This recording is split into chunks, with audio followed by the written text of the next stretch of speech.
The agenda. So moved. Do I have a second? Second. All right, all those in favor, please raise your hand and say aye. Aye. All those opposed, please do the same. All right, the agenda has been passed. Do I have a motion to approve the minutes? So moved. Do I have a second? Second. All right, I have a motion and a second. All those in favor, please raise your hand and say aye. Aye. All those opposed, please do the same. All right, the minutes have been approved. Moving on to our first open issue, the Chapter 100 bond presentation. Want us to go? Man, you're up. Hi, sorry, I feel like I'm way away, so, hello. So thank you for your time this afternoon. Just a few housekeeping items to start. I'm Matt Williams. I'm part of the Ready Incentive Subcommittee. Know many of you from prior presentations. With me on the Incentive Subcommittee are Dave Griggs and Kathleen Bruggen-Hemke. And from the Ready staff, Stacy Button and Bernie Andrews. So that's our team. We're here before you today to make you aware of a local Chapter 100 application from an existing company in our community, Kraft Heinz. As many of you know, Kraft Heinz is a global food and beverage company. What you may not know is that they have a company-wide focus on reducing its carbon footprint with a goal of net zero by 2050. Kraft Heinz has 79 manufacturing and processing facilities and over 200 external manufacturers, including co-packers, that manufacture or process products for Kraft Heinz. As many of you may know, the local Kraft Heinz plant makes Oscar Mayer brand hot dogs and employs over 440 FTEs.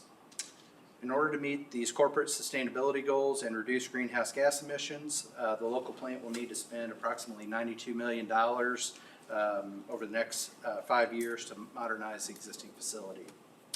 Another option under consideration is for Kraft Heinz to move the production of hot dogs to a co-packer in another location that already has the sustainability equipment that would allow packaging of hot dogs with recyclable materials.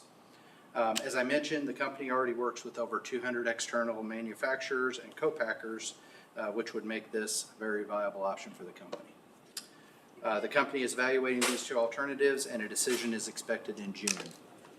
The Kraft Heinz team here today has put together a package of local, state, and federal incentives to help strengthen the case for the long-term retention of the Columbia facility and their employees.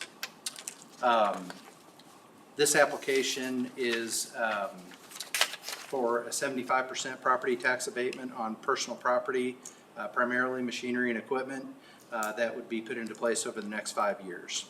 An important item that I'll note there is that the company is seeking incentives on only $50 million of the $92 million investment. The abatement request only applies to new equipment necessary to upgrade the packing lines. So none of the existing fixtures in the plant now will be included in the abatement. Also, any new equipment that is replaced before the end of the abatement period will be fully taxed. It's also important to note the company is not requesting any real property tax abatement on the real property improvements that are needed to be made to the facility and the infrastructure. So that's part of the difference there between the $50 million in abatement that they're requesting and the $92 million in total investment. So with that, I'm going to step away here and to provide further details on the company and the proposed projects. We have Karen Hensley Stoska, sorry Karen, Director of Global Economic Incentives, and Rob Bennett, Local Plant Manager with Kraft Heinz, and also Patrick Connors with Kroll LLC, which is the site selection firm utilized by Kraft Heinz. I'll turn it over to you guys.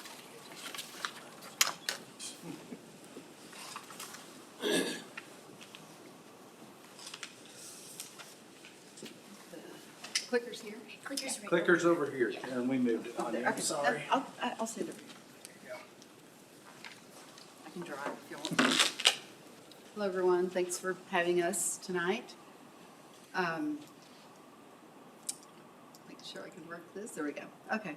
So just a very short overview of the company, the project itself, the vision around sustainable manufacturing that Kraft Heinz has, the proposed project detail, And then the impact to Columbia, economic, environment, and community.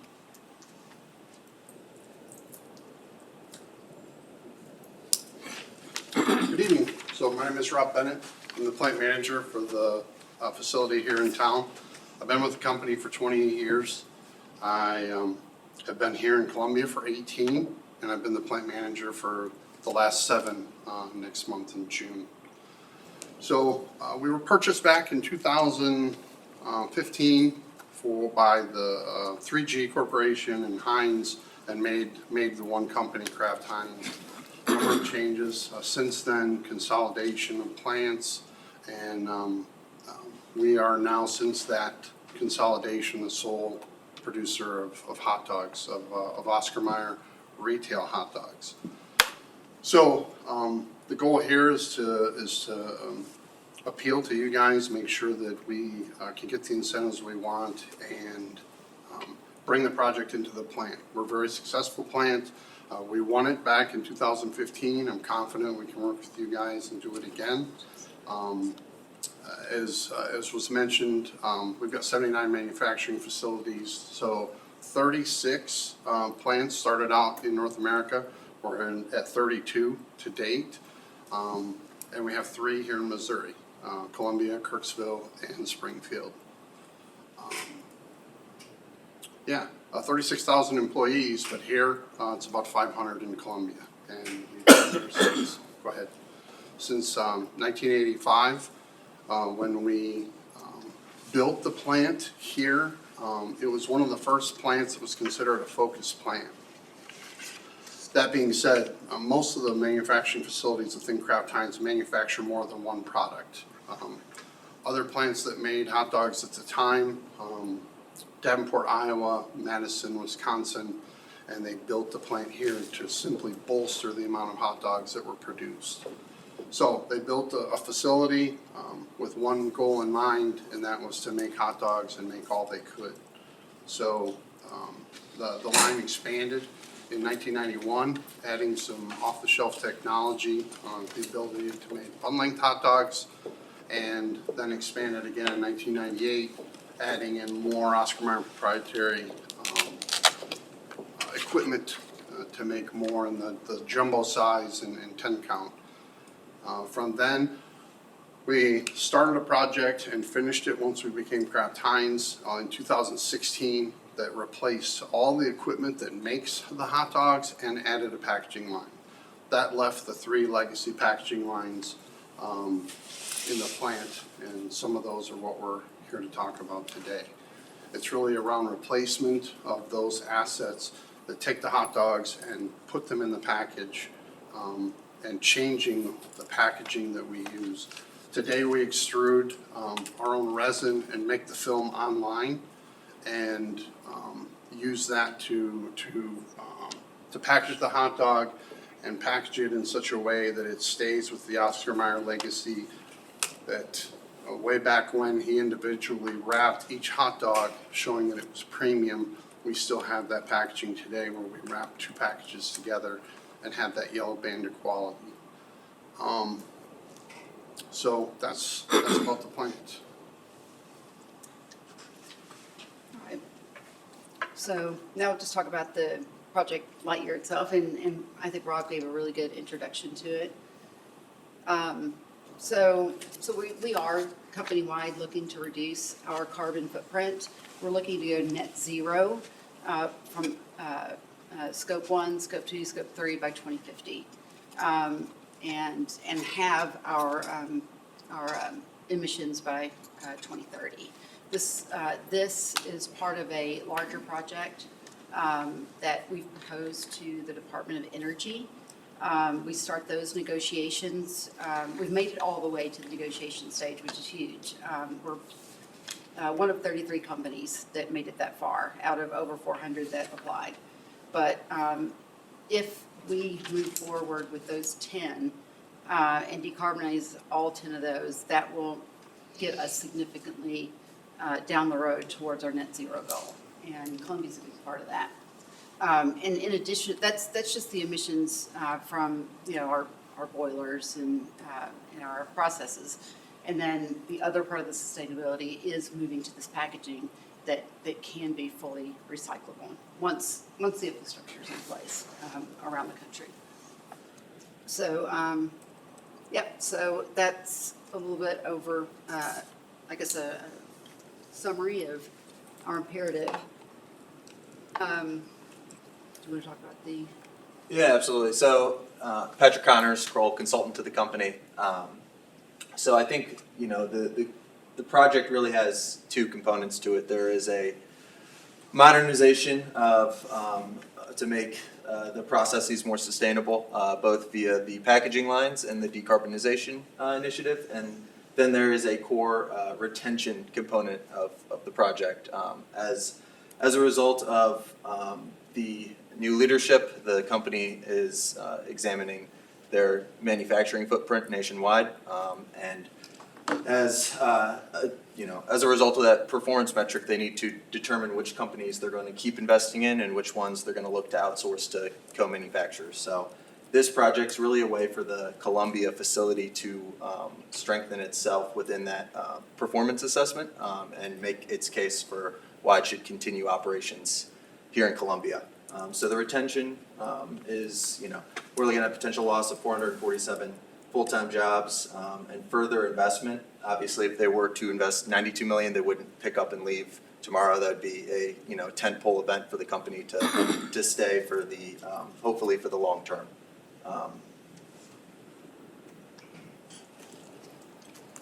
So I'll hand it back to Karen to talk about some of the ESG components.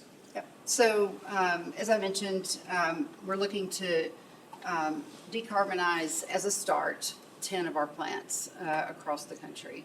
And we chose the 10 plants based on a variety of the products that we make, so that once we've decarbonized and we've proven this technology, then we can replicate that in other places. We chose the Columbia plant because it represents the meats side of it. So we can replicate that with our other meats factories, but also our co-manufacturers as well. And that will improve our Scope 3 emissions as well. So the way we're going about this is the boilers run on natural gas currently, and the proposal is to switch to electric, also adding heat pumps to make those electric boilers more efficient. In addition to that, we're adding solar PV and solar thermal to generate a part of that energy for ourselves, but the rest of it would come from the grid. And we have energy storage as well. So I think something had come up about, will we be putting too much of a demand on, peak electricity demand time? And there are ways that we can actually use off-peak electricity, store it, and then use it during peak electricity. And the whole first phase of this project would be further, deeper engineering to determine exactly what investments we need to make and what that's going to look like as far as the infrastructure that's needed. So because of this and because of a virtual PPA that we have in place, we invested in several years ago, this will help offset any of the Scope 1 emissions from the electric utility. And what that does is drive our emissions down to by either 99 or 100% across the 10 plants. And that's what's interesting to the Department of Energy. What we're about to start negotiating next week is $170 million across the 10 sites and, regarding Columbia and 9 other sites. And it's a 50-50 investment. So we would invest $9 million, and then the Department of Energy would invest a little under $9 million. All right, so we'll jump into some of the more granular project details here. So within the retention portion of the project, we're looking, as previously mentioned, at 447 full-time employees currently at the facility, an existing payroll of about $28 million, with an average wage of about $63.6 thousand per job per year, and that is quite a bit higher than the state average wage, which is in, I think, roughly the low to mid 50s. So very good, high-paying jobs in addition to the great benefits packages that Kraft Heinz offers its employees. As you know, the production is Oscar Mayer hot dogs, and it produces 143 pounds annually. So from the modernization portion of the project, we're looking at a CapEx of $92 million. That would be roughly 50 of that would go to the machinery and equipment, and the rest of the 42 additional would go to real property and improvements and installation and an infrastructure spend at the facility. That'd be split up into two components, which would be the replacement of the 3 existing packaging lines, and then investment in the decarbonization technology we previously laid out. The spend would occur over, if all things were to go well, Q4 of 2024 and conclude in roughly Q2 of 2029. So it would be, from a project perspective, fully operational mid-2029. So I'll dive into some economic impacts as a result of the facility's ongoing operations in Columbia. So our firm partners with a economic impact company called Lightcast. They're one of the 3 biggest players in this space, and what they do is essentially quantify what you know inherently of, hey, the facility is propping up helping to prop up the local economy here, but just how much. So we've modeled what those economic impacts would look like over the proposed life of the Chapter 100, which is 11 years. So we estimate around the facility's ongoing operations contribute about $4.7 billion to the state's overall GDP over that time period. We're looking at about $1.2 billion in personal income over the 11 years, $55 million in state and local taxes, and 1,048 permanent full-time jobs supported in Boone County. And that is combined of direct, indirect, and induced impacts. Direct impacts are, for example, the suppliers to Kraft Heinz. Indirect is the suppliers to the suppliers, so think of more raw materials. And then induced is the facility's operating, people have to go to lunch somewhere, sandwich shop opens up around the corner, those types of rainforest trickle-down economic impacts as a result of the facility operating in Boone County. From a tax perspective, we've modeled what the tax revenues would be as a result of the project under the Chapter 100 scenario. We're looking at about $1.3 million in state and local tax over that time period. 1.1 of that would go to the school district. 76 would go to the city, 1,000 would go to the city, and 115,000 would go to all other local jurisdictions over that 11-year time frame. In year 12, the assets would fully roll off the Chapter 100, become 100% taxable, and I think we had an estimate around 116,000 from there on.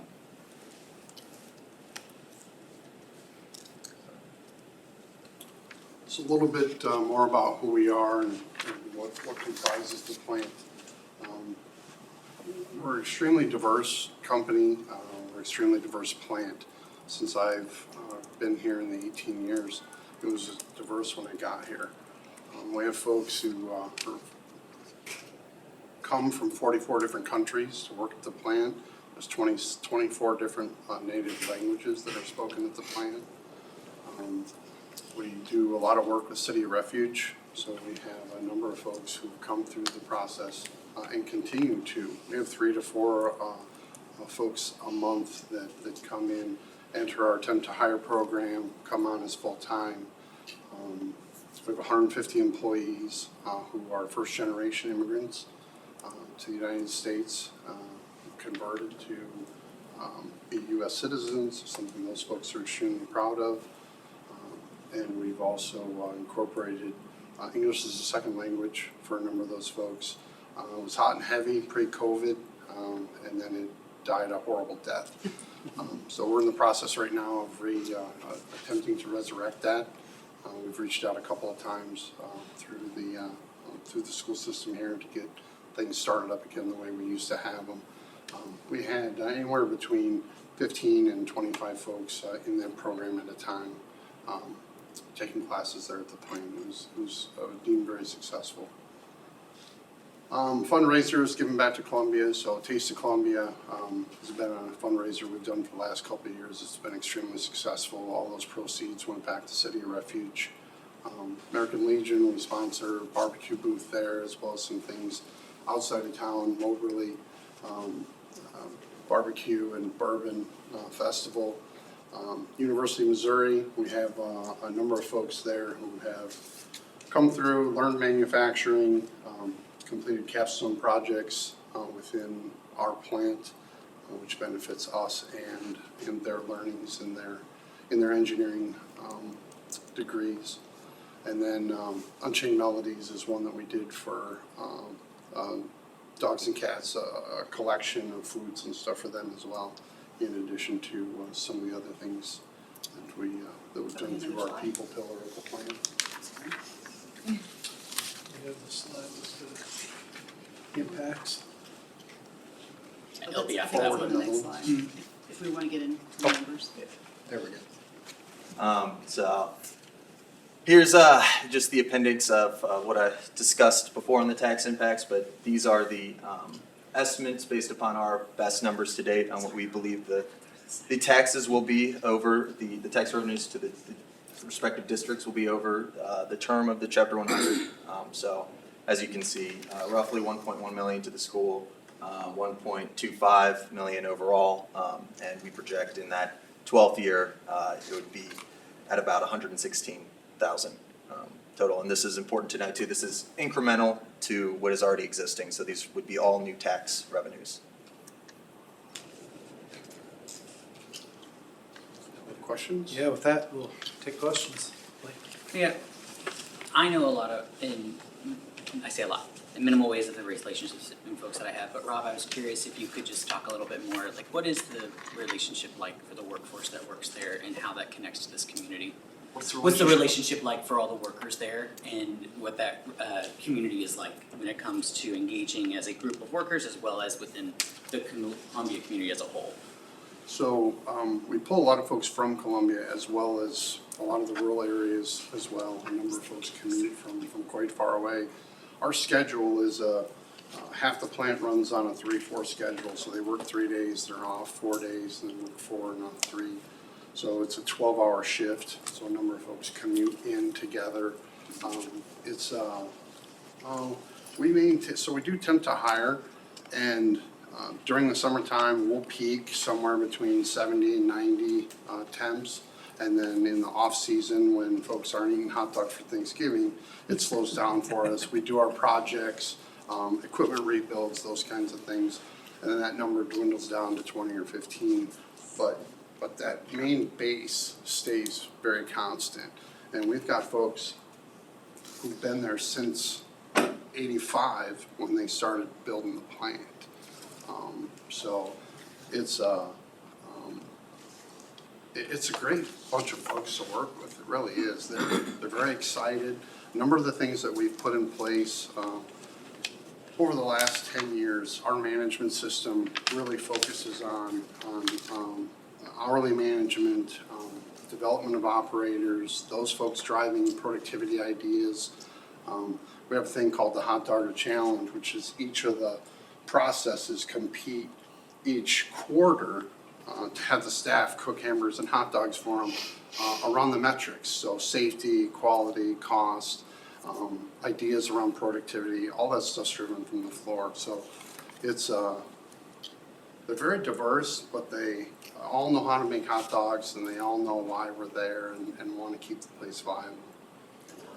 And then I just had one quick question, and this is potentially an answer that goes, there is no answer for that one right now, but it's more of when looking at if all this goes through, we get the grant money, y'all get the Chapter 100 and y'all are doing the line remodels. Is there a plan of ensuring that folks are not let go and they have their jobs even though a line might be down? They do. So, Okay. so as I mentioned, half the plant works 7 days a week. The other half of the plant is on what's called a flex schedule. It's kind of a Monday through Thursday, Monday through Friday. When we are at our peak, those folks work more. So those lines are half utilized. So what we could do is, or what we plan to do is, the first line that's gonna go down for the remodel is those folks are gonna go over and we're gonna run those other lines more days a week, cause we still have to still make the same amount of hot dogs to meet customer demand. Yeah, it's definitely, if anything, it goes up a little bit because there's an amount of training that has to happen. You know, folks train at the vendors, we have vendors come in. So there's, in addition to just making it, it's getting ready to run the new line. Thank you, I appreciate that. And looking at it, it looks like there's no net employee changes as in once the project's done, it will be the same number of employees approximately now That's correct. than as it is then, right? That's correct. And then I saw you had the state average wage. Isn't the county average wage about 10,000 more than the state average wage in Missouri? The county, Boone County average wage is $49,306. Okay, so it's still well above the county average wage. Okay. Yeah, and that number that you've seen doesn't include any of the benefits or tax or any of that stuff that's included to the employees' as pay. I'm gonna ask it just because if I don't ask it when I leave here, I'm gonna wonder why I didn't. When I go to the store and I buy hot dogs, there's 10 in a pack, but when I buy buns, there's 8. In case you drop 2 in the grill. I don't That's in case you understand. drop 2 in But your grill. I also had, right, Kraft Heinz is going green. I don't recommend that as a, as a slogan, Those but, guys come in. no, I think spending the money, spending the time and the resources to, go green and all that is good, and as long as it doesn't end up, if we become more efficient, that's awesome, as long as it doesn't end up being something where, there's 50 folks that we don't now need because they've been replaced. I think it makes sense to me, so. That, it's cool that every hot dog that gets made comes from Columbia. I think that's just a wild. I'm glad you People like don't that. believe that when So I told my in-laws that, and they're like, that's not true, and I'm like, it's 100%. So to answer your first question, you need to buy the bun length pack. Yeah. Which is 8 hot dogs. All right. And it'll match your buns. Just like it's supposed to. We make just over 6 million hot dogs a day. So within a month's time frame, we make a hot dog for everybody in America. And it's true. I don't know how many of you have bought Oscar Mayer hot dogs, but if you've bought it out of a grocery store, it came from our plant. So something we're extremely proud of. I have a question. Have you all ever done any sort of internships or apprenticeships with, like seniors or anything like that coming into the industry? We have, so there's a couple of different things that happen there. The corporate office manages formal internships, they call them GMTs. I'm not sure what the G stands for, but it's management trainees. Okay. We just sent 2 of them off to be hired. They're a rotation through all the production facilities. They actually do some in Aon and Chicago as well. There's a rigorous process that they go through, an interview process of multiple interviews with folks from the plant, folks from corporate, folks from the different quality, safety. And then those folks come in, and that's a go-getter, gonna lead the group, be a successful manager or something at some point, engineer. Then we have what we try to do locally. So we have, we've had trouble in the past finding some of the skill sets of mechanics that we need, and we have to grow them internally.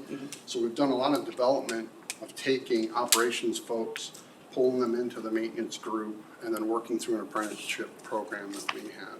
Trains them both as mechanical technicians, and we've had a number go through as electrical technicians as well.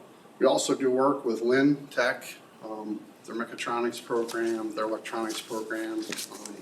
That's a little more of a fight to get those folks. They're in pretty high demand. And then we've also, like I mentioned, just done some of the things with Mizzou and having folks come in and work on projects and be exposed to that manufacturing environment. It's funny how many of them just have no idea what happens in manufacturing whatsoever. Even being a industrial engineering student, once they get in the plant, and see what it's like. It's fun to see them act in that arena. Right, thank you. You're welcome. Seeing no more comments, this is not an action item of ours. The board, I'm imagining it on Monday, is that when we will be making our formal vote of our recommendation for our representative to vote? All right. Well, with that, if there is no other questions, thank y'all so much for presenting the information to us Blake, today. can I just close by saying, on behalf of Ready, we appreciate the partnership with CPS. Y'all are wonderful to work with, and we feel like this is critically important for our community. Great employer, great corporate citizen in our community, and we appreciate your support of this application so that we can make sure to keep these jobs here in Columbia, so. Well, Matt, I don't know if it's you or who could answer it, but I want to, just for the group to hear, because not only do we work, we get pilot from for the investment to the pilot percentages that the district gets. Can you explain, like, to the group, like, the difference between the regular property taxes and then the additional money we get through pilot? Yeah, so the figures, I hope this will answer your question, pull me back if not. But so the figures you saw there are the new pilots that you'll receive with this investment. So they're for CPS, $1,063,505 over that 10-year period. And so those are additional dollars that are generated by this investment with the abatement that go to CPS. That doesn't include any of the existing personal and real property taxes that the company pays today. And then, there's investment on top of what's being abated that you get, that's on full tax rolls. And then if any equipment is replaced, which happens, Dave always uses the computer example where, a computer doesn't last the full term and so you replace it, those go on full tax rolls. So it really is, the abatement is in this case, relatively small part of the total.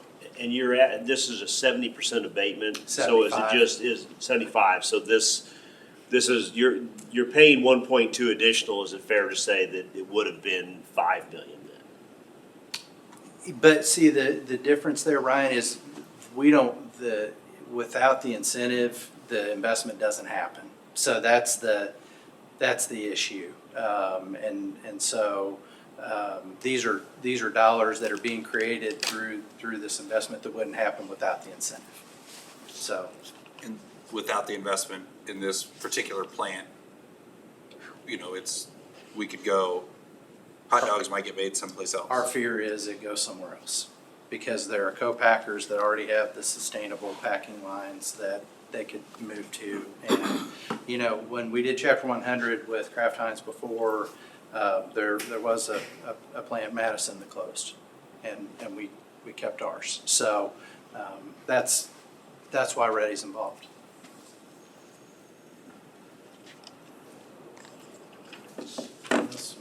Lastly, I have a Wienermobile. It's really I just cool. want your picture taken with it, swing down anytime. Is it outside? Know you're there. Pardon me? Is it outside right now? It is outside, it's inside our fences. Well, like I don't have a It's garage. Not here. I was gonna say, It's not here. Man, I missed it. So it's on display. and go for a ride. Yeah. It's 1988 version, and that's been fine all the time. But anyway, you guys are free to come down. It's a hit with the kids all the time. And adults. Thank you guys for your time very much. Thank you. Thank you all very Thank you very much. much for your Appreciate time. it. In that parking lot outside the beach. You're driving.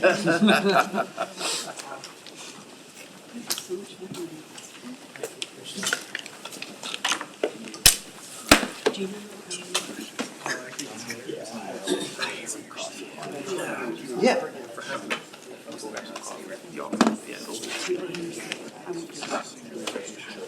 I was thinking of. And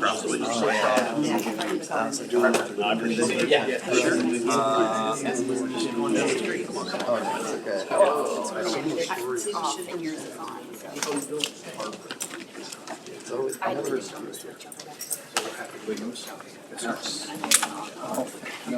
Yes.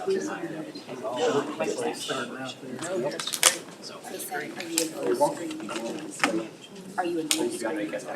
Okay. Thank you all very much. Very nice to meet you. Thank you very much.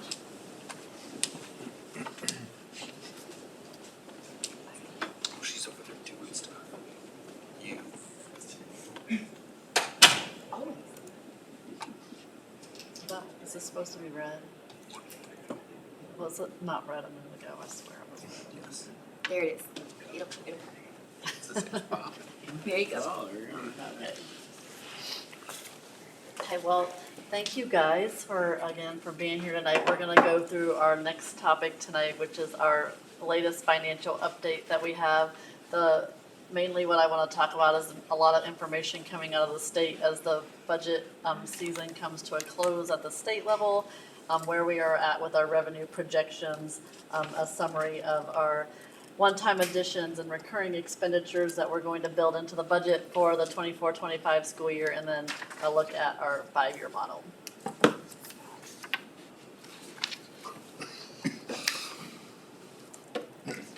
Okay, so again, property tax revenue is our largest source of revenue, so that's always the first topic of a revenue line that we look at when we're doing our calculations for our budget for next year. Property taxes themselves make up about 50% of our local, or of our overall operating budget. And so this is a historical look at our property tax line, or assumptions that we're looking at. Our tax rate there is on the top line. Essentially, again, we don't have any voter approved rate for next year, so it will be essentially the same as what we see for next year. And again, the dates on the top, because property taxes are on a calendar year, this will be for calendar year 2024, which will drive the revenues for the 24-25 budget. And so we're expecting the tax rate again to stay the same at $5.67. And then our assessed valuation numbers there on the next line down, and that we talked about earlier in the spring, we're assuming a 3% increase in our assessed valuation. And so that comes in right over $3.3 billion in assessed valuation. And so then that, taking all those assumptions into consideration, that what that means for our revenue line is about a $4.2 million increase in our assessed valuation and our property tax line between our current 23-24 revenues and our 24-25 revenues. And so our revenue, again, right over $145 million in property tax is what we're expecting for next year. Again, just a reminder, next school year is a non-assessment year, or non-reassessment year. And so we will we're expecting pretty low increases for our assessed valuation between this year and next year. The next one is our Proposition C revenue, right about 10% of our total operating revenues comes from Prop C. Prop C is our sales tax revenue that's collected locally and then funneled back through us from the state through a calculation between our WADA, or weighted average daily attendance, multiplied by an amount that is set by the state. And you can see the amounts there again for historically over the last few years. You can see we have had pretty generous increases in our sales tax as it's remained strong since coming out of the pandemic. And we're going to receive an additional supplemental appropriation again for the current year. Our original amount per WADA for the 23-24 school year was $1,360, and it's now up to $1,374 based on the collections to date for sales tax at the state level. And we are state is putting additional money into Prop C for the next year in the budget, and is a significant increase to $1,513 per WADA at the state level. Again, that's about a 10% increase over the current year, so it's pretty significant there. You can see then how that then corresponds in our revenue amount that's generated. We're expecting right around $25.5 million in revenue from Prop C in the current year, and then for next year it will be right over $28 million if the $1,513 per WADA is realized at the state level. Also, a reminder, when we're talking about Prop C, one of the school districts in the state do not have any kind of waiver of our Proposition C rollback. And so any increase in Prop C then results in a reduction in our tax rate and our local property tax. So the following year, depending on what our increase is in our sales tax revenue, then when we set our property tax rate in August, then we roll back our tax rate in a corresponding amount to reduce that revenue to our local community and our taxers, our voters here in Columbia. And then our state revenues, and again, for the 24-25 school year, the state revenues are positive, and so we have good information coming, a lot of good positive information coming out of the state for next year. And the state is very cash heavy right now. We have fund balance, and so the state revenue or budget is not yet approved, but we're gonna expect that to be done. It has to be done by Friday of this week, so. So we'll see what happens there, but these are our main state revenue lines. You can see again, the foundation formula, a large increase there in our, the state adequacy target is again being increased from $6,375 to $6,760 for fiscal year 25. This is again the first increase that we've seen since prior to the pandemic and the state adequacy target. Same for the classroom trust fund, and those two line items together, we really look at or are considered our basic formula money. And the classroom trust comes from our gaming revenues, are projecting an increase also in our amount per ADA for our classroom trust. It was currently $472 in the current year, up to $525 for next school year. So you can see right around 66.5 million for the foundation formula, and then the classroom trust money is of right over $9 million together. So again, there's a large difference in our foundation formula, increasing over $8.5 million is what we're projecting for next year. And then our transportation line, just a reminder, those revenues we're projecting to be what we call fully funded again for fiscal year 25. Again, fully funded at the state level means a maximum of 75% of our expenditures. So there are some things that will never be fully covered when we're talking about transportation expenditures.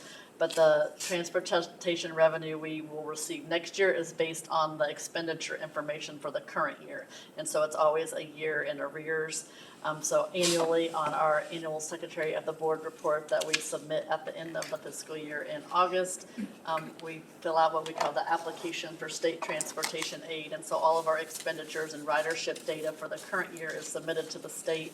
And so then they calculate the revenues that we'll receive next year based on that information that we submit for this year. And so because our expenditure data is increasing between last year and this year, we expect our revenue then to increase between this year and next year. Heather, so these are all the funding mechanisms. Correct. Which are, and I'm assuming that since you have them broke down as sources, do they also have restrictions on usage? Like obviously transportation has to be used for transportation, but like the foundation formula, does that have specific things it has to go towards, or is it general revenue? So they're basically, foundation formula can only go into at the state level, what they call Fund 1 or 2, which is our general fund or our teachers fund. So basically, most of that is used for salaries. Okay. So it can't be put into like debt service or capital projects. Classroom trust fund, there can be a small portion of that. So there's about $80,000-ish that goes into our capital projects fund. But again, mainly, those two lines are mainly for salaries and benefits of employees. Okay, but the revenue from the property tax, that's basically what bond payments, everything else. And so what I showed for property taxes was only for the operating fund, so there is additional. Oh, okay. Yeah, My so bad, okay. that 140, was it 45? Okay. I just lost the number, 145 million that was on that was only the operating. So that's, we're only talking about right now, we're only talking about Okay. the general and the teachers fund. There is additional, like we talked about in April, we talked about property taxes and the capital projects fund. There's about between $3 and $4 million that goes into from the breakdown of the tax levy that goes into our capital projects fund. And then debt service again is required statutorily to be set separate. So 0.9719 of our 5 and 5.6 and some odd cents of our tax levy goes into our debt service fund.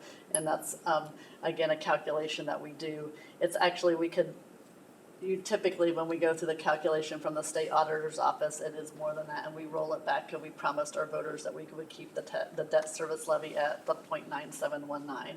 And so that's an amount that we need to be able to cover our principal and interest payments, and that we continue to be able to operate that. And so that's separate from the 145 million that we show for the property taxes on that. Okay, thanks for the clarification. You're welcome. I've got a side question. So Yep. the Classroom Trust Fund, that's from the betting, right? Correct, gaming. I understand that there's an initiative petition that was submitted that is expanding that. Would that increase that potentially in this next year? If that were to pass? I think it's a year out, like, I will research that Okay. and. It's more of a curiosity, Yes. but just as we're thinking about numbers moving forward, I'm just curious Yes. if that's a possibility. I think it is a possibility, but I think, Sports betting shows up here, it gets even more probably. right, Yeah, but historically though, when this Right. happened, right, the legislature then put less in the fund for education Right. because they had Right. the betting money, so I don't, I The guess formula went down, Yeah. went Right, down they- as Here's your soon lotto as the- money. Yeah. It was Right, not additional additional correct. money, it was money you It's got right. swapped. Yeah. Yeah, And I'm aware that it's not a one-to-one. Yes. And that the foundation formula somehow got reduced whenever the gambling money went up. I'm Yeah. well aware. Oh, yeah, and just adding that Yeah, in no, that of just thinking around it all. No, I'm not advocating for anything. Oh, yeah. I'm just wondering what the results would be of the numbers, that's all. I'm certainly not advocating for an initiative petition, certainly. yeah, I was curious, and this is me, and so Paul, you can correct me on this one too, both of y'all.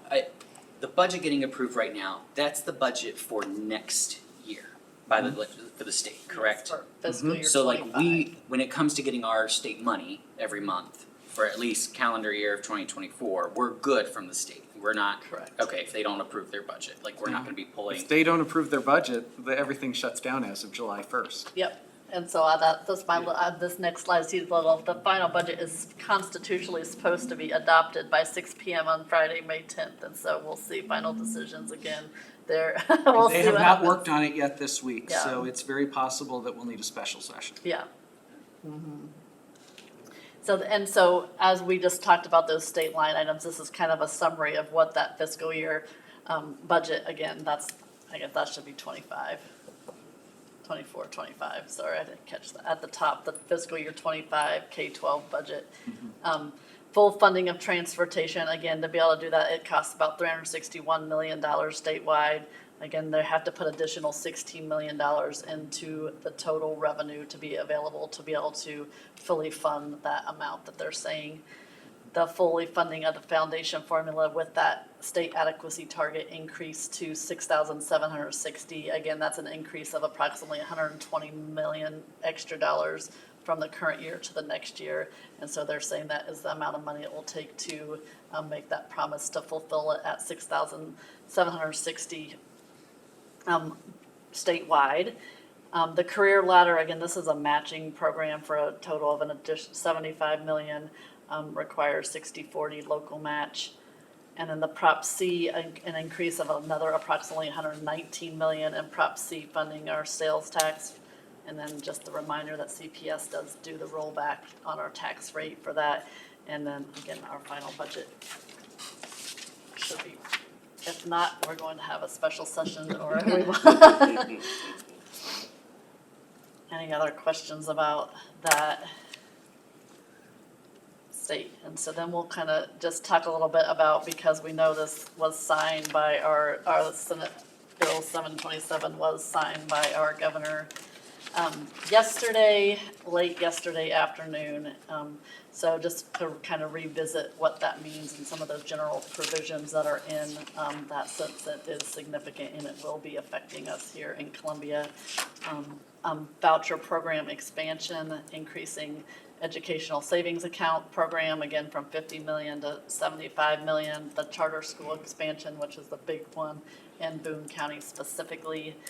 And there are several revenue lines, which is the issue that may or may not have additional revenue to be able to fund those lines. And so with the unfunded mandates, with little or no guaranteed resources to be able to cover those additional costs in current year, we know the state is pretty flushed with cash right now. But again, as we start putting, you see all the additional money that we're putting into each one of those revenue lines, that's going to drop off pretty significantly over the next couple of years. So whether or not they'll be able to continue to fund some of these items will be a big question mark in the coming years.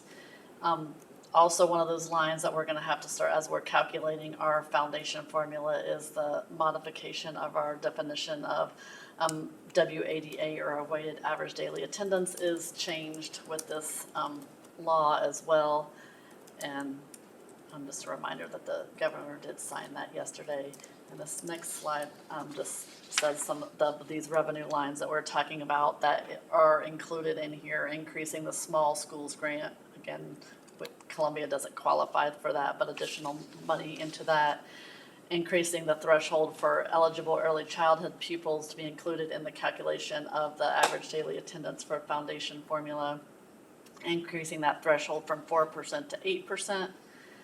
And then this one will also have to be taken into consideration, not for next year, but for the starting in the 26-27 school year. It modifies our calendar. And so currently we just have to, a minimum number of minutes or hours have to be in our calendar. Well, this puts it back to where we have to have at least 169 school days. And so that will have to be taken into consideration moving forward as well. What's considered a day? So Just any show up? I mean, or like if you have an early release, is that now considered a day or is it not considered a day? no, so there has to be so many, like, you could do a late start, but it can't be, like, there has to, is it 6, I believe it's 6 hours, but because of it used to be, prior to several years ago when they changed the law that it was now, we had to go and it had to be a certain number of days, but now because they changed that, it, like, you could go all those half days and early outs, Yeah. are all those hours are calculated. So, but like for like if you have a late start for snow, like those used to be able to be counted as days. So you can come in and have a late start, like a 2-hour delay, but you can't have a half day, or it doesn't count as a full day. And so, this is gonna put us back to where we were in the past of having to add days at the end of the calendar if we use too many snow days. Yes, and so there'll be, several considerations that will have to be taken out, whether we build in those extra days, so that if we have a snow day, we still meet the 169, if you build those days in. And so that'll be a conversation over the next couple of years. Again, not for 24, we have 2 years to do this, so that there will actually be a calendar for the 25-26 coming on Monday to the board. We usually try to do it 2 years out, but then, so the next year we'll have to start looking at these new requirements for that following year. And then the increasing of the minimum teacher salary grant from $40,000 to $46,000, or to $40,000. Again, just a reminder that we would not be able to take any of this money either, because we're already over the $40,000 minimum. And so just a reminder, our current year $40,900, but we're going up to $43,000 is what was approved, the salary schedule that was approved last month for our teachers, and so that would not affect us. Heather, that adjusted WADA that's in Senate Bill 727, that just impacts our county, correct? It is not it's not a changed WADA for the whole state. The WADA has to do with large school numbers, and so that you get like an additional weighting factor if you're a large school. And again, like I haven't studied this significantly yet because it's just, but you get an additional, just like we would for if you're over a certain threshold for special education, it's or if those you're adjustments. over The a certain adjustments that we've been threshold talking for about. your EL. Yeah. Then you get, or a free and reduced lunch, then you get an additional weighting factor. And this would be an additional weighting factor for large schools. So we could potentially get additional money. I mean, if there's additional money available is the big question mark. Yeah, sorry, I was mixing that up with what's in there around how local gets distributed to charters in comparison to other places with charters. Sorry. Yep. Right, the equitable funding for charter schools is not available for any charter school that starts in Boone County. I don't understand how it's constitutional. In the way that it's been done, It's not about charter schools being constitutional, I mean, just the way these things are structured Yeah, in so this the, bill. right, so the language around the funding is a little bit different than the way it is for Kansas City and St. Louis. That is correct. So- Sorry, no. I stepped on my soapbox for a second. No, you're fine. And so there is, I mean, jumping back a couple slides, some additional, like when we went through our revenue line items, there is significant revenue going into the budget. So as we start talking about expenditures, I remember Ryan asking this at that month. He goes, $16 million, that seems like a lot. So yes, that seems like a lot. And so that's why when we were talking about those, we had additional $10 million coming from the state. We have an additional $4.5 million coming from property taxes. And we've had additional money from property taxes over the last couple of years with coming in above budget. So we'd have had some additional money going into our fund balance. And so as we start talking about on the expenditure side of things, how we're affording this, you're gonna see, because we have fund balance and over 24, 25 and 26, 25, 26, and there's gonna be a significant drop as we put those additional money into, or those salaries. There's gonna be what we've seen, a larger gap in between. As the revenues decrease then and expenditures grow, that gap will be larger than in our years out in our 5-year model. So one-time additions are things, and those are not recurring things, but things that we do build in on our 5-year model for things that will happen in 1 year. So next year, the one-time additions that we currently have built in so far for our budget for next year we're doing our Columbia Career Center addition and renovation project, which is covered out of our capital projects as one of our bond projects. But again, there's items that have to go into that cost $1,000 that we set aside this money in our operating fund. So we'll have $250,000 set aside for those items for the next school year. Again, it's gonna be probably the fall of '25, but most of the purchasing will be done during the 24-25 school year. The Infinite Campus, this was our first year of implementation for that new student information system.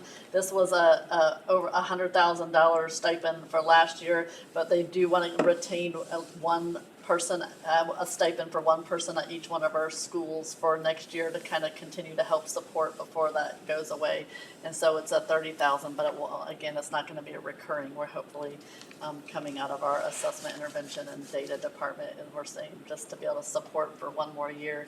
And then a space utilization audit we've talked about a little bit also in long range, and making sure that we do a one time where we have someone come in and look at some of our utilization in our schools as we do some of our long range planning going forward as well. So those one-time additions for next year, $430,000 there. And then some of the things that we're planning out then for the next year, again, that's gonna be a heavy hit with our new elementary school there, probably over about $1 million in FF&E for the 25-26 for the fall of 2026 opening of our new elementary school. The same with the Battle Elementary School addition. Again, those items that go into that new building. And then we're considering the elementary math curriculum adoption that we have. Currently, we have everyday math. We've had, this is the 6th year now, and we usually do a 5-year rotation and it may end up being the same, but it's that we're on the cycle where that will need to be reviewed, and so we've extended because there was pandemic years in there, and so probably a review and possible adoption of a new curriculum for elementary math in the 25-26 school year. So it might be a Devin question, because I got asked it by my wife this morning, because all of her kids like the math program that they're using. Yes. And I was like, and she's like, why is it going away? And I'm going, well, I'm guessing it's at the end of its life. Right. In terms of whatever contract that we're doing, and or when it came time for a renewal or whatever, it's like, this is significantly more than what we've budgeted for, and so it's like, why would we spend, $250,000 on this thing when we could probably go find one that's does the same for less, and so that's what this So, is. yes, and it's just saying, and maybe like, they usually do, they pilot And usually I different think on the things. agenda, there's at least one that I saw that I was like, it looks like we're piloting one, so it's like we're getting, so, okay. And so, I and it wasn't may wrong. end up being the same one, But- but right. they're just, they'd have on review cycles where they Yeah. have to review. They like the penguin. And our original contract was 5 years, but we extended 1 year because of the, Okay. because of the pandemic. And so the contract, whether or not we renew with that company or someone other company, we would have to renew the Gotcha. Okay. contract, a new contract. There's a process for that, where a committee, number one, they come together, they look at a variety of things, they look at standards, they look at levels of rigor, they look at basically is it spiraling, they look at a variety of curriculum components to it that determine the fidelity of what they're doing, and is it stronger, is it better, will it have a deeper impact on it? And based upon those metrics, then they make the recommendation. Yeah. Yep. So that's one-time additions. The next several slides is just a kind of a refresher from last month to go over our reoccurring additions. We'll go through this quickly if anyone has any specific questions. The only thing that has changed is on the second slide is we've increased the number of BSSAs, which is to be able to do our weapons detection system. And so it's the third line down on the second grouping of slides from 3 into 5, so that each one of our schools, we did an evaluation and pulled the number of current security people that we have in the high schools, and to make sure that we have at least the number of people that we need to have sitting at the doors to be able to run the weapons detection. We need to have an additional 2 people actually going to be 1 more at Rockbridge and 1 more at Battle. That's the 3, No, so the BSSA. it should be 5. Okay, Maybe I didn't, 'Cause I'm I looking didn't at going- save that because I did, the number at the bottom is, so the FTE did not change, the number did, because it was 187,000. I just didn't change the FTE line. And actually, if you Yeah. add that up, I believe Your math that- is wrong. Yes, A right, couple it should different be ways there. 5. So I changed the bottom number, but I didn't change the top Good. number. So it should be 5 additional, and it's gonna be 1 additional more at Rockbridge and 1 additional more at Battle, because Hickman already had a leftover parking attendant person from previously the way that we did things that the other schools didn't have. And so to make sure that we're able to work that, it's going to be a 2 additional. And so that's $100,000, and so that is the bottom line total. I think if we do the math, that 13 is correct, and it should be the $1 million is correct. And so then when we come over to this page, our total over is now 64 additional instead of 62 additional FTE total, and $4.6 million in overall total additions for the 24-25 budget going forward. And so then the summary page is what I just wanted to go through quickly to show what all that then adds up to when we're talking about the total additional money that we're putting into salaries and recurring costs. And you can see there the total, again, of our operating budget, the cost for steps, that top line, we have about 2,700 full FTE or full-time equivalents. The cost, just to step everyone, a reminder, that's just to step everyone down on salary schedules for 1 year for experience, right under $3 million, $2,932,000.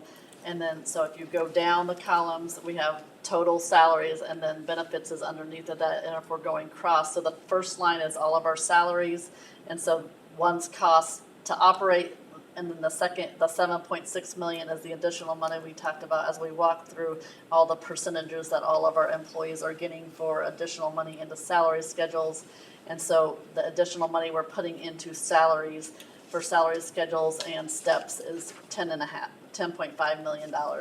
And then you add, because of the things like retirement and FICA and Medicare, those are all percentage based. So as our increases, our salary increases, we have to put the additional benefit costs on that as well. So 1.6 million then for the cost of benefits. And then the allowance for improvement for educational credit, that means moving across columns on certain schedules, like the teachers column, as you're are earning additional degrees in some of our other salary schedules. We have an additional right under $300,000 built in for that. We do have some savings each year from retirees and resignations as we hire and under that, so we build that in as well. And then our total FTE additions that we were talking about before, down is $4.6 million there. So the total that, again, total cost for salary and benefits and recurring costs to our 24-25 budget is $6,757,000. And then the last slide that we always, how does this impact the 5-year model? So next year, we look really good because we have a lot of additional revenue coming at the state. We have a lot of additional revenue coming in property taxes and Prop C to be able to afford to cover those costs. And so we're going to have a fund balance of right over $125 million. But you can see then significantly as we build into possible scenarios for charter school expansion and declines in revenue at the state level, then the gap gets much larger out in the years 3, 4, and 5 between what our revenues that we're projecting coming in and what those costs are to cover it. So we're probably going to have to consider, start thinking about in a couple of years about what we're going to do to be able to cover to maintain our revenues. And so you can see there, then we are above at the 3 months in fund balance in our 5-year model in year 5, but again, years 4 and 5, significant amount of difference between what our revenues are and what our expenditures are for those 2 years. So that's the thing with recurring costs, they compound every year. So if we're putting an additional $4 million in salaries by year 5, then that's $20 million. And Yeah, I had a quick question. So 26, 27, that is when we are planning on opening the new elementary school. Does that deficit there account for the additional FTE? Yes. What is that kind of guesstimate FTE that you are kind of allocating in that space? so I don't remember the Okay, exact that's number cool. off Yeah. the top of my head, but yes, it's all built into the spreadsheet. It has all the there are some teacher FTE, but more so you see a lot of the non-certified. You have a principal, you have to have a secretary, you have to have custodial, you have to have all those other things that go into that building.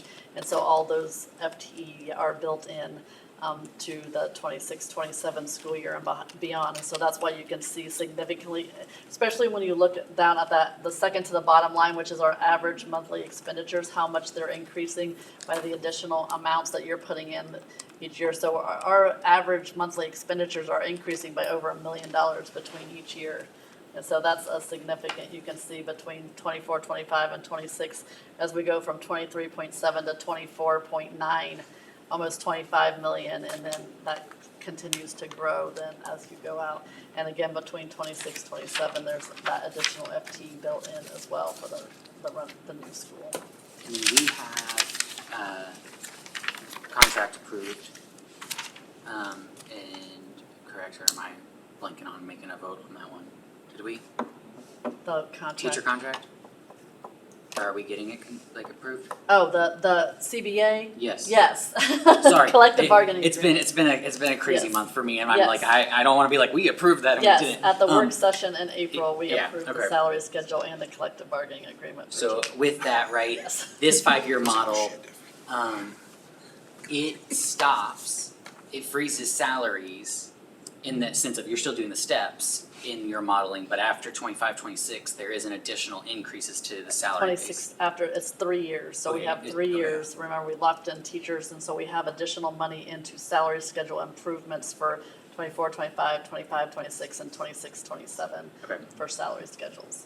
And so then it's after that like 27, 28, Yes. 28, 29 is this, it's the base staying the same with no increases to the base salary, and we're still gonna be at these deficit levels. Correct. Okay, and then the 62 on there of FTE, is that all brand new FTE that we are adding in?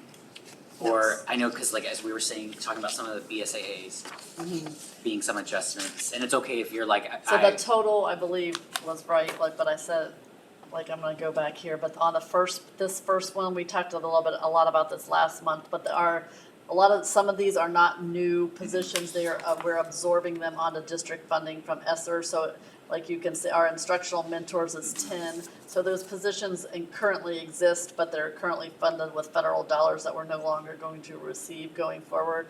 Our counselors that were funded for ESSER, so those specifically they're not new positions, but they're going to be district funded, which they were not before. Okay. Otherwise, the rest of them are all totally new positions. I appreciate knowing that. Thank you.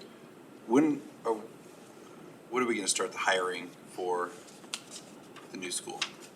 When does that process kind of start? Yes, it'll, we. Well, I assume that we're probably gonna move a principal potentially maybe, but Yeah, it all depends. I mean, you could move, but. everything's gonna go on time and it's gonna open, there's Yeah, no, right. issues with supplies, yeah. Yeah, so basically we start about a little bit over a year out from when school is gonna be completed to start. Sometimes you go even further out with the principal or the leader. So because there's a lot of work that they have to do in terms of organizing the school, the ordering, a whole lot that goes into it. So a year to year and a half for the administrator, and then after that, teachers start coming in. So here in the next Yeah. 6 to 9 months or so is when things could potentially be starting to Yeah. amp up, number So one. we would Yeah. for sure probably want to have the new principal hired for the 25-26 school year, then to work on Right. the process for the opening in the following year. Like, ideal would be that, and then also have the name of the Yeah, building by yeah, that time. name and the because colors we're and the hiring mascot and all that that Yeah. stuff, yeah. Yes. And then I went back and I looked at the last couple of these May presentations specifically on the fund balance, because it's everybody's favorite thing. Yes. And every year, the projection's like $30 million different. In that it's like, if you go back a couple of years ago, the 24, we were thinking 24, 25, we were gonna be at 71. Well, then last year we thought we were gonna be at 100, but now we're actually at 125. And it's like that every year kind of moving out where we think it's gonna be 61 million.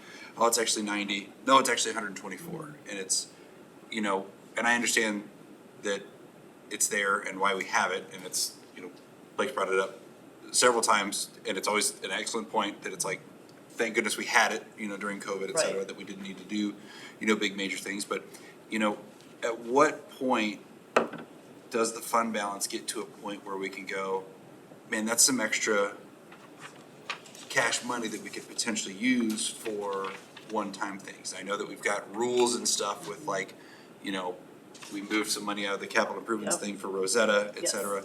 Are there one-time things that we can do potentially with some of that if, let's assume this trend that has been kind of the case over the last 3 years,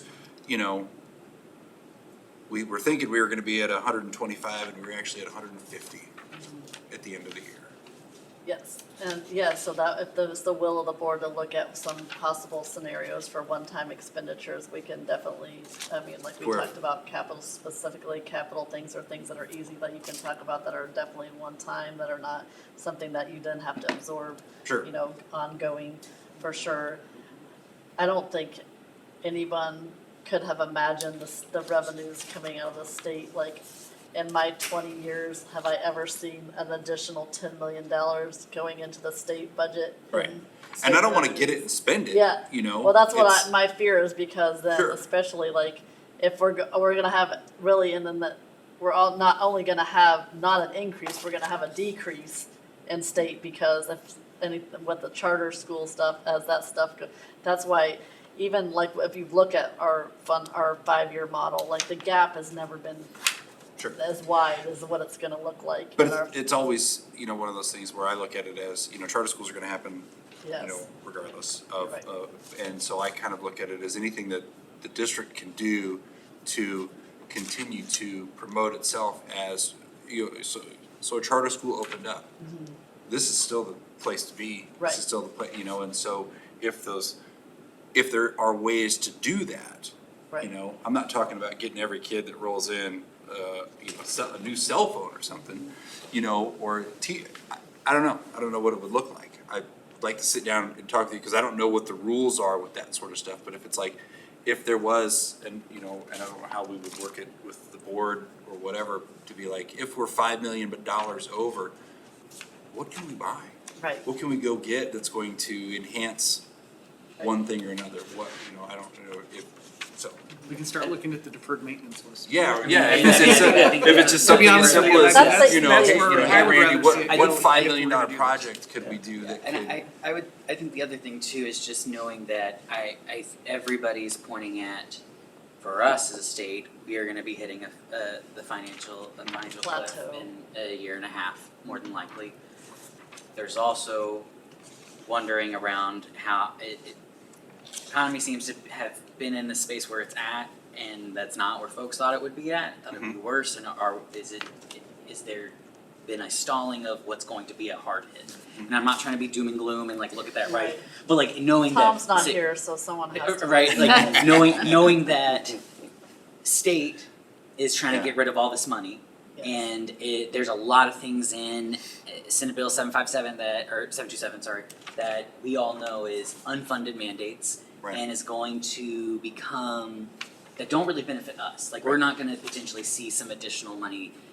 I think more of that force of additional money to fix those unfunded mandates are gonna go to those smaller districts that are not gonna be able to afford the teacher salaries. So we're gonna continue to be kind of hit. Yeah, charter schools are gonna come in because they're allowed. Who knows where that impact's going, how much that's going to take in full, but that's gonna be there. Right. And then from that standpoint of, they moved that threshold from being the minimum for transportation being 70% reimbursement to a 40% reimbursement now. So yeah, sure, we're at full funding of 75% for this coming year, but next year they could go, Right. we're gonna give you 40% now, cause that's the minimum we said we changed with the law. Right. And with our, we spend 13 mil a year on busing, and that's just it. Yeah, sorry, I'm not trying to be doom and gloom, I'm more of like Yeah. looking And I at things of that again, space. I appreciate that we have, that money there, because there are so many different, unknowns and things like that, and it's always, I feel like it's always probably a good thing when all of a sudden there's 10 million more dollars in your bank than the account that you thought there's gonna be. But Yes. it's in that is a criticism that I feel like the district will always have, is that the city of Columbia has the same thing, Yes. Well, the state has the same thing. and there's Yes. this cash money that's sitting there, and I certainly don't wanna get to a point where we're zeroing out every year and we gotta wait for money, and I know we get money at different times, et cetera, and it's, you explain it beautifully every time we do it, where it's like, we've got a bunch, but we have to save it, because if we don't, we're not getting another check for 6 months, and so Right. we've gotta have those reserves, because yes, it's gonna come, but until we have it, we don't have it, so but I'm always like, man, I don't wanna budget spending the money in, but if there's some way of figuring out, if Heather says we're gonna have 23 and we end up with 25, so that means I've got, is there $2 million I can give Randy to go fix something? And I will remember, say this there's current- there's another thing that we gotta keep on our radar, that's the, what's it, the 62-year-old tax? Yeah. Program which we, anticipate, how much? The how much Senate was- Bill 190, which could 190. also be another, $3 to $4 million hit. So we Like get That's if not the our- Boone County, or the thing that. It will That is limit Boone the County. assessed valuation increases, and so that could also affect our local taxes, at the local level then going forward because of something that came out of the state. And I do think it's important, I just wanna say so that it's on record, every time there is an additional money, like the additional money that we're continuing to, and we've talked about it since August, since the assessed valuation went in, that's any kind of recurring revenue that's gonna go for, we've been really intentional about making sure that going back into salaries, and when we talk about valuing our employees and recruitment and retention, that we really needed that extra money to be able to put back into our employees, to be able to continue to get, especially in the midst of a national teacher shortage, to be able to increase our teacher salaries. And that was really a big win for us to continue to put, to get a 3-year contract and to put $2,000 on the base of our teacher salary schedule. We would not have been able to do that if we had not had that additional revenue and tax money for And that's us. partially, again, why I asked, when does the hiring start for the new school, cause I'm like, that's 100 people that we're gonna have to hire, 60 some odd people that we're Yeah. gonna have to, I understand that some are gonna come Yes. from other buildings and that, there's gonna be some movement and things like that, but there's gonna be backfill, but that's, I will look up that Knowing number that- so I have it on the top of my head when we talk on Monday night, because there's too many numbers and now Yeah. like, I don't wanna quote that no, incorrectly. I appreciate it. And like as you hit on, right, and as we know, right, we do have the multiple different sources of funding and that when they come in, and that's the difference, like from smaller districts where the majority of their money coming from the state, they're able to kind of have less reserves. And I remember at the school board conference, I was sitting in a presentation and they used Columbia as their example of what they looked at. It was these two districts, one in Kansas City, one in St. Louis, I'm forgetting which ones, but them saying, the board did what you're talking about, right? And said, we have all this money, let's go and spend it, and then their fund balances went to 5% and then negative.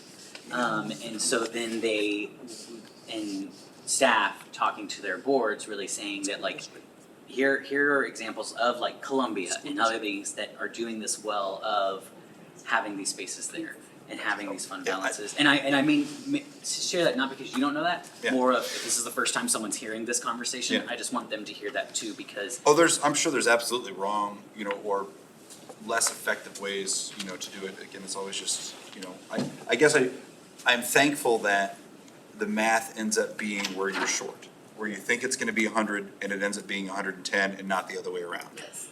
So. And it also pushes off the date that we have to ask for additional money too, like, because eventually we will have to do it. It's just instead of it being 2026, maybe it's 2028 now instead.